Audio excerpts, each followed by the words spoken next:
Welcome back, folks. Game week 1. How did it go for you? It was either a Mo Salah team or a no Salah team in many cases, and that distinctly defined how your game week would have went for the opening weekend in FPL. Mo Salah, there he is, the great man above. Bagged his hat-trick, got his 20 points, and kicked off the season in style for anybody who captained him. This week I'm going to look through my team, review it very quickly, then I'm going to look at my watch list update. I've got some exciting players to add to that. And then at the very end of this video, I will do a team reveal. And there's a little asterisk there, you'll notice. That is there because I'm going to reveal my team as things stand right now. It's Wednesday here, a few days before the deadline on Saturday. So things can change. I'll always post my final team on Twitter at FPL Crypto just before the deadline. So let's move swiftly on to... I'm not going to deeply analyse this team. It was a good start, 78 points, but it was mostly down to that man right there with the captaincy armband, Mo Salah. He got his 2 penalties and the second goal, which was insanely good. He looked very sharp, and he was really the saviour in my team because when I look elsewhere, there wasn't much happening. In defence, I'll start off. Ramsdale, Sheffield United conceded 2 goals within the opening 10 minutes. Wasn't very impressive, to be honest. His reflexes looked off for those 2 goals, but at the same time it's still very early days for him to settle in behind that defence. So I'm willing to give Ramsdale plenty of time. 5 million, he's my set and forget goalkeeper. I'm not going to sweat too much over his 1 point in game week 1. Alexander-Arnold, 1 point as well. It looked like Robertson was taking a lot of the corners and set pieces, which was a little bit disappointing, but at the same time Trent is a machine and I expect points to come. No panic needed there. Walker-Peters was kind of lucky not to get sent off. Very lucky, to be honest, because he was given a red card and VAR overruled it. So I'm kind of feeling fortunate that he scored 1 point, and I'm happy to take that point and bank it and move on. Justin then, even though he's a short-term option for Leicester, he still got his assist for the penalty for Vardy, so I was very happy with the 9 points. I didn't think it would be that much coming into the last 10 minutes of that game. I would have been very happy just to have a clean sheet, but when he was tripped in the box for that penalty, was just a lovely little bonus. Son then was disappointing, as was the whole of the Spurs team. So Maximum didn't really get forward as much as I thought he would in that Newcastle game. But at the same time, I'm not going to panic over him either because he definitely is a good player. Took a lot of take-ons and looked pretty good. So as you can see, Salah then is the only one who's really kind of made a huge impact there for my game week 1 team. Aubameyang too, he got his goal in the end. Reduced his pointage because of the yellow card too, but 7 points wasn't bad, and it was very much a coin toss for a lot of people between Salah and Aubameyang for open weekend. My reasoning behind Salah was the home game and his good record in opening fixtures in the Premier League, so it went on my side on this occasion. Dominic Calvert-Lewin looks the part, to be honest, and so do Everton. I mean, the creativity coming from midfield in terms of James Rodriguez and Doucoure and all those new additions that they have. It looks like Everton might be ones to watch for the next few game weeks. They could really kick on and do something this year. So I'm very happy to have DCL on my team. 7 million price point is a decent one too if you need to flip either direction. So I'm happy to have him. Mitrovic was really disappointing. I didn't expect him to be benched, but he was. He played a lot of games last year in the Championship. He's their #1 striker for Fulham, so very, very unusual for him to be benched. Maybe it's some sort of fatigue from the international games. Who knows? But I'm hoping that he starts next week. So again, going to keep an eye on Mitrovic and ensure that he's a starter. And there's plenty of other options around the 6 million price range, so I'll definitely be just keeping an eye on him and others around that price. So Werner then had that little bit of a niggle. Well, it was a knock really for the penalty that he won. That's what gave him his assist and his 5 points. I'd be interested to see now how that clears up throughout the week. Mitchell then was first on the bench, 6 points, clean sheet, 4 million defender for Palace. Very happy with the clean sheet. Very much a short-term option, Mitchell is. I mean, the only real criticism I could have over this team is the fact that I played Walker-Peters over Mitchell. In the end, I don't think I would have changed that decision because I felt like Southampton finished last season stronger than Palace and that's why I favoured Walker Peters. That's it then.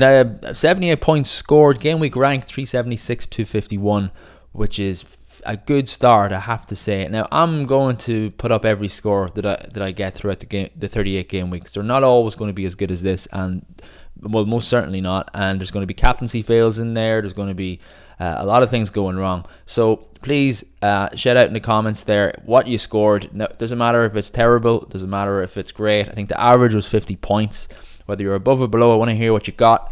It's a long season in FPL, and don't get too deflated if you're under that average, and don't get too overhyped and excited if you're above it, because it's week 1 and there's a long way to go. As many people say in FPL, it's become a bit of a cliche.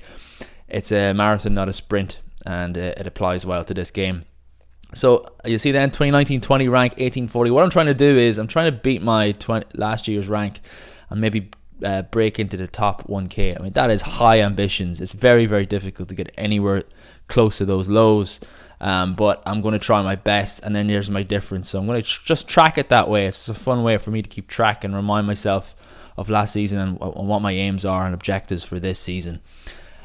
So let's move on to the watch list. So what I'm going to do for my FPL watch list, I make additions and removals every week. So during the course of watching the games, I'll go into the FPL website and I'll pop in a few players, add them to my watch list just based on what I'm seeing on the eye test, and I'll look at the stats afterwards, add a few more players, remove some, whatever the case may be.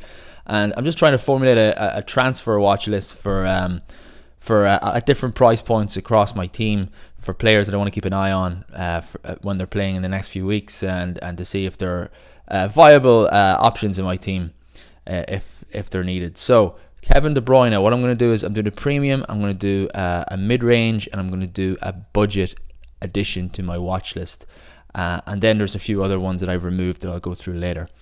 De Bruyne is my first guy who I think we all should be taking note of this weekend. As you know, City had a blank in the first game week, and most players, including myself, started without Man City assets and United assets, maybe one on the bench or so. But for the most part, we don't have many in our teams right now, and we need to kind of examine and keep a close eye on them for this game week. And Kevin De Bruyne is one of those players, because last season he had 13 goals and 23 assists, and that is pretty much making him the best player in FPL right now, the best asset.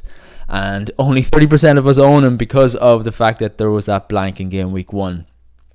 You got to remember too, one of the big advantages why people pick Salah and over Mane, for instance, was the fact that Salah was on penalties, and Kevin De Bruyne is the chief penalty taker for Manchester City.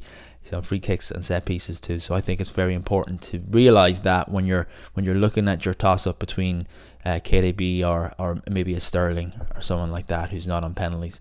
Pep Roulette rotation proof this early in the season, question mark, is my second note, and I feel like that is the case. He is their strongest player, and there's no one really who can do what he does in midfield in that creative role. So I feel like he is pretty much locked in most of Pep's starting lineups for the opening games in the Premier League, which is a huge plus because of that massive rotation risk that we know exists all the time in Pep Guardiola teams.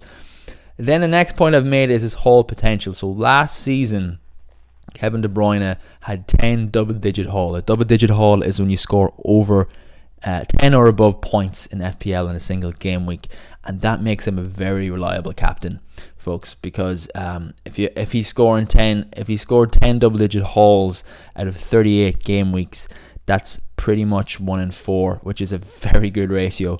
So it's something definitely to consider if you're getting KDB in. He's a confident captaincy choice most weeks. The tough fixture run until game week 4 is something I will note as a negative. Wolves away. Wolves are off the back of a very impressive performance, 2-0 win against Sheffield United. They're next, and then Leicester at home. Leicester are a top 6 club, and then Leeds United away in game week 5. So it might, game week 4. So it might be a case of waiting until game week 4 to move for someone like Kevin De Bruyne, an expensive FPL asset. Gives you a couple of game weeks to decipher and kind of solidify your feelings towards him and your sentiments, and maybe pounce on that Leeds away fixture in game week 4. That's what I'm thinking right now. For now, he's on my watch list. He's a notable addition. He's my premium watch list candidate, Kevin De Bruyne. I'll move on to the mid-priced now. Harvey Barnes was someone who was in my FPL team fast approaching the game week 1 deadline. I made some adjustments, and I did tweet them out on my Twitter account that I decided to move off Keenan Davis at the 4.5 million Villa striker, take him off my bench for a more solid striker in Dominic Calvert-Lewin. I'm glad I did, because Harvey Barnes blanked and Calvert-Lewin returned 8 points, so it worked out well for me in this case. But I was very impressed with Harvey Barnes. I can see the appeal there at 7 million. He is pretty much out of position, plays very advanced up beside Vardy on the left of him, and was getting some shots away, as I'll go through now. Team selected by right now 3.9%, so huge differential Harvey Barnes is coming into game week 2. He has Burnley at home, which is not easy. Burnley have a very tight, solid defence, and that extra rest period too. Man City away then in game week 3, so West Ham home game week 4 might be a more realistic target for getting someone like Harvey Barnes into your team. And most of the points I've made below here, you'll see, are based on the stats from this game week, which shine very favourably on Harvey. I mean, he had 5 attempts inside the box, which was tied second with midfielders. I believe Mo Salah was only midfielder to have more attempts inside the box, so a very, very good sign there. 1 big chance missed. Don't know how he missed it. He was on the 6-yard line, and he just seemed to hit it right at the keeper, so he had a really good opportunity to score a goal. Fortunately for me, unfortunately for owners, it didn't quite work out for him. And 8 penalty area touches, so that's third amongst midfielders. So he was in and around the box quite a lot, Harvey Barnes. Now, I don't know if that's anything to do with the opposition. I don't think that Leicester had a true test in game week 1, but we'll see more in game week 2 how he fares against a tighter defensive line. 16 goal contributions last season for Harvey Barnes. Now, my question for you is he underpriced at 7 million? I think he is. I think he's a little bit cheaper than he should be. Maybe 7.5 million would have been fairer. No other player at 7 million had more goal contributions than Harvey Barnes last season. So his 16 goal contributions, 10 goals, 6 assists, does stand out to me. I believe that there is value there. But the one negative that I've just listed too is his playing time. Last season he seemed to be substituted quite a lot in and around the 60th minute, which was squeaky bum time for any owners, because you lose out in that those appearance points if it's before the 60th minute mark. So playing time is a concern.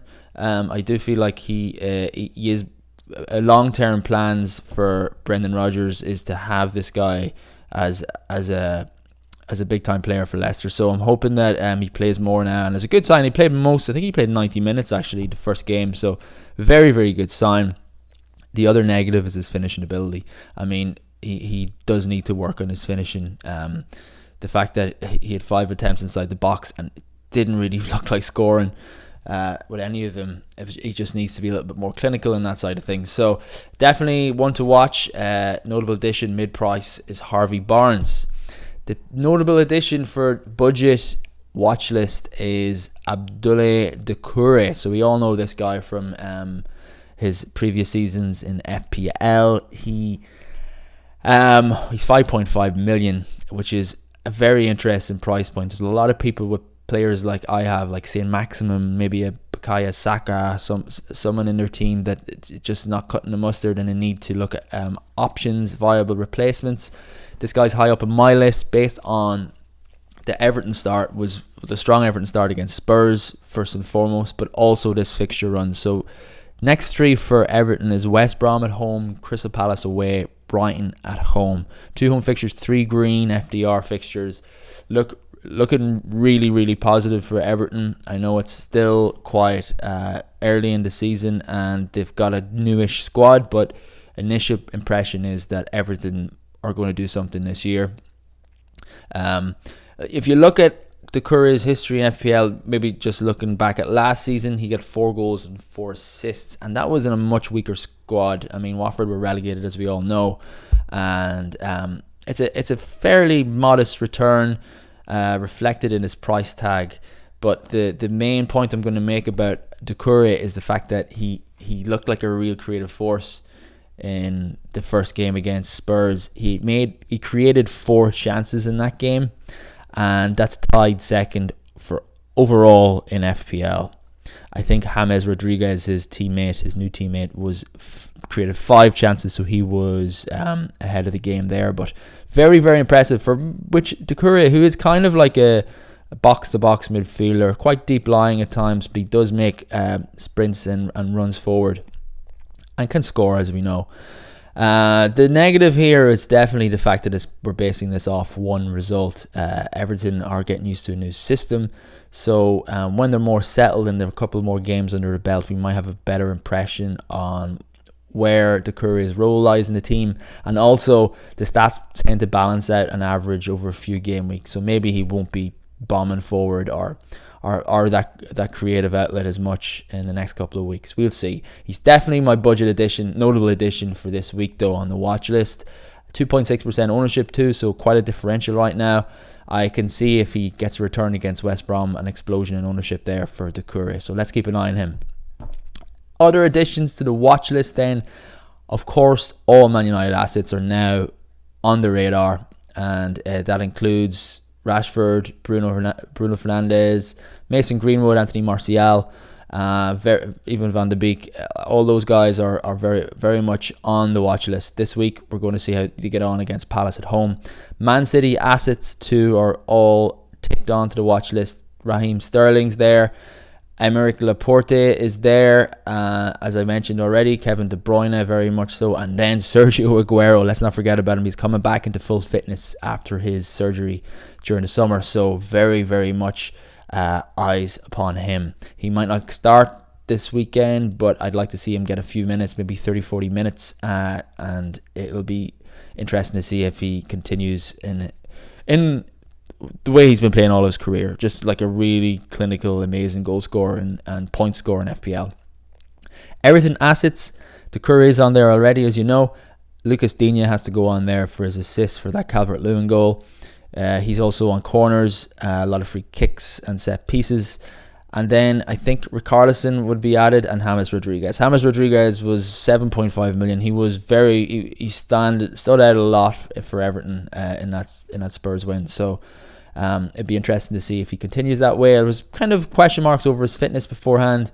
I think he only had 1 star for Real Madrid last season. So he didn't look too tired, to be honest. He kept going to the end, and those 5 chances he created, Richarlison should have took one of them and put one of them away. So unlucky to come out of there with no points, and very good signs from an FPL perspective for James Rodriguez. Tariq Lamptey played on the right as a wing back for Brighton, and he bombed forward. He had an attempt on goal. He looked very tricky, very fast, very speedy, and a really, really good player as far as I can see. The only concern is Brighton's probably defensive leakage, so to speak. So Tariq Lamptey's on the watch list, 4.5 million. A lot of us will be looking to get a cheap few defenders in as enablers for your Trent Alexander-Arnolds and etc.